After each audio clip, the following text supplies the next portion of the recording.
How are you today? Okay, I guess. Okay, you're just okay? Yeah, alright. How are you? I'm doing well. Thanks for asking. I actually just got done brewing a cup of tea. Would you care for some? You know, it's really cold out today. Yeah, I'd really enjoy that. Yeah? Great. I love the cold though. I love to ice fish and get out and just be outside. Actually, my family calls this month the frozen ear month. Oh, I could certainly agree to that. It can be quite cold. I've actually gone ice fishing a few times. It certainly takes some patience that I don't have for ice fishing. So did you have you been ice fishing for a long time now? Oh yeah, my family's from a tribe and we love to fish.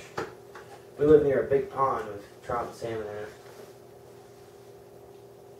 It's we call fishing Itziata. Oh, does Itziata mean fish? Well, it means to get fish. Sorry if I use my language. I sometimes just speak it without realizing it. Well, that's okay. That is who you are. I've been actually trying to learn some words from different tribes since we live in a large population of tribes. I find it neat. It's nice to have some strong desire for something. What tribe is your family from? We are Oneida. Oneida. Great, wonderful. So you were born to hunt and fish, weren't you? Yes. My grandfather and father have taught me how to hunt and fish. My family tribe is very influential on their teachings. They have taught me and my siblings how to respect and live off the land by hunting, fishing, and farming. We live a spiritual life as well.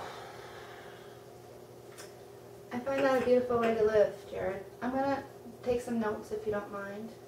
I'm just going to ask for your permission on that. Okay, thank you. Yeah, it's great to hear that your family has a strong connection to their values and beliefs. But may I ask, when you're explaining that, why did you seem to put your head down? Something's been bothering me since like last week. What seemed to happen last week? Well, I'm very upset about a decision that I made. I needed someone other than my family to talk to. I just happened to find your place when I walked by. I felt that was a sign that I needed to tell somebody that could help me figure out how to tell my family. I don't know what to do. I can't seem to handle it anymore. Irony is everywhere in life. Walking by my place. I can see this is really causing you stress. First off, I am much honored that you reached out for me to come see me, which makes me very happy. This is my job to help you, and together we will get through this. Let's have some tea for yourself, and let's sit back and tell me what happened a few weeks ago. Okay, ma'am. Thank you. You're welcome. Now let's start. Well, I can remember when my grandfather told me stories. He said that even though we hunt to survive, if you ever see the ghost of the woods, it's not to be hunted or killed. Can you tell me? Oh, sorry. That sounds meaningful and respectful belief. Exactly. That's why I feel disrespectful. Now, could you tell me what the Ghost of the Woods is? Well, it's beautiful and big. They glow right in the woods if you ever see them. They're an albino white-tailed deer. Oh, wonderful. Correct me if I'm wrong, but your family tends to find the Ghost of the Woods a spiritual animal, even magical or wise. They certainly do. Well, please, tell me more. Well, last week I went hunting and I heard rustling. I got really, really excited because my family, we haven't had a lot of luck this year when we go on our big family hunts, and we've been getting pretty worried about getting the meat. So there I was by myself, and I saw the neck of a deer through some thick stuff. I didn't want to lose my opportunity, so I took the shot. Well, one thing I have learned in life, not everyone makes mistakes, and I don't feel that you are wrong to make the wrong shot. You seem very smart, and even for you to come here with a smart choice, we'll find the best way to make this better for you. When you said you are going to be cursed for life, what do you mean by that? That's what happens when you kill an albino deer. According to my family's beliefs, if you shoot an albino deer, you will never see a deer again the rest of your life while hunting. Well, let's look at this another way. Maybe this was an experience you were supposed to have in some way later down the road. We have to live to learn, so we can learn to live. What did you end up doing for the deer? Well, I wanted to be mad, and I think I was more scared than anything. Then I was amazed at how beautiful the deer was. They really are beautiful, but deer in general are beautiful, but he was especially beautiful. You could tell he was just a special creature. I kneed behind him for quite a while, and I said an old prayer. Well, I hope you feel good getting this off your chest now. I did see some stress with you earlier. Now, what was this prayer that you're speaking of? Well, it's an old family prayer that my father taught me, my grandfather taught him. And it's just to respect the animal. And it goes like this. Today, brother, our paths have crossed. Your meat will go to feed my family, and the memory of you in this hunt will live in me forever. The only thing is I can't feed my family because I don't have the courage to tell them about this deer. I don't want it to go to waste. I'm just really afraid of what they will say. I can imagine how this can be hard for you, especially since you feel you cannot tell anyone.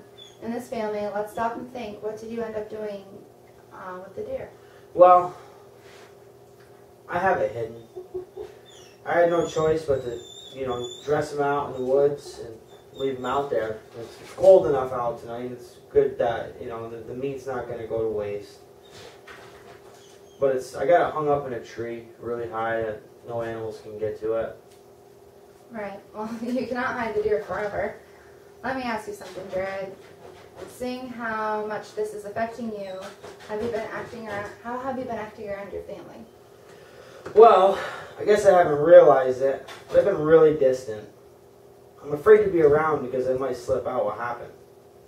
I can't even look at my grandfather, and I have been rude to all my siblings, which is causing my mother to get really upset with me. I'm already affecting my family, aren't I? Well, I don't think intentionally, no. But I'm glad you made an awareness of this. Family is really important. There are structure and the reason for why we're here. When someone is upset, it can cause the rest of the family to get upset. I'm mentioning this because to keep a family healthy, there needs to be communication. Can you agree with that? Yeah. I saw what happened when my father was getting upset. Years when he was having bad luck hunting. It really affected him and my family for weeks. I just don't know how to tell them what I did. Well, is there a specific relative in your family that you're closer to? Yeah, my oldest brother. We do a lot of hunting together, and we spend a lot of time together. We're pretty tight. Would you be willing to invite him here, and we can talk about this together? I don't think he'd come here. He wouldn't want to talk to you. He's not very open to other people. Okay. Well, thank you for being honest. What about having your family come in and, like your parents, your grandfather, maybe we can discuss this together? I'd be willing to guide you and give you support. I just don't know how they will accept me going to seek help outside the family. I want to figure out how to tell everyone at the same time. Okay. I certainly understand. Knowing your family practices certain beliefs, do you feel or think we could use some of these beliefs to our advantages? Meaning, could you do a ceremony for the deer and have your family attend? Ceremony, huh? Yeah, ceremony would be a pretty good idea, I think. But maybe I'll go on my vision quest earlier. I don't know why we didn't think of this before. Well, stress can prevent you from thinking clearly, that's for sure. Is the vision quest when you're honored to leave your childhood into your adulthood? Yes, my brother's about to go through it. It's where we're taken into a sweat lodge to allow my body and spirit to be purified by the heat. My family has built one on our land. We contacted medicine man who travels a long ways to come in, where he blesses me with prayers and guides me with advice. After the whole process, he takes me down to the river. Well, this is something that is very valued in your tribe. I feel this would be a good way for you to be able to explain what has happened with your experience, and you could gather everybody around and maybe explain how much you've been suffering about this and how hard it's kind of been for you. You explain your emotions, and hopefully they can find acceptance within that, and then you could hopefully do the ceremony to cleanse the deer and purify your spirit. And Thank you, Miss Amel. I sure hope so. me too. I'm glad you're putting thought into this. Do you think you'd want to do the ceremony? Yes, I would really like that. I think that's great. Okay. Would you want to come? Well, thank you for the invitation, but we have to keep in mind that you will be telling them something very important. And this may be a different ceremony than an actual celebration. I could give you guidance, but if you want to go forth with your vision quest, I think this is something you need to do alone. You make a good point, ma'am. I see great potential in you, Jared. I know this is a situation where the albino deer is very sacred, but you have the chance to supply food for your family, which is very important. You are right. Hunting is very hard in the mountains. Allow your family to see that, and you can bless the deer together, and acceptance will come. Boy, I sure hope so. It was great meeting with you, Jared.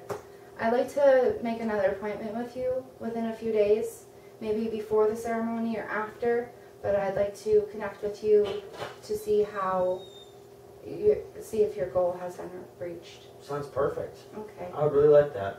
that'd be great.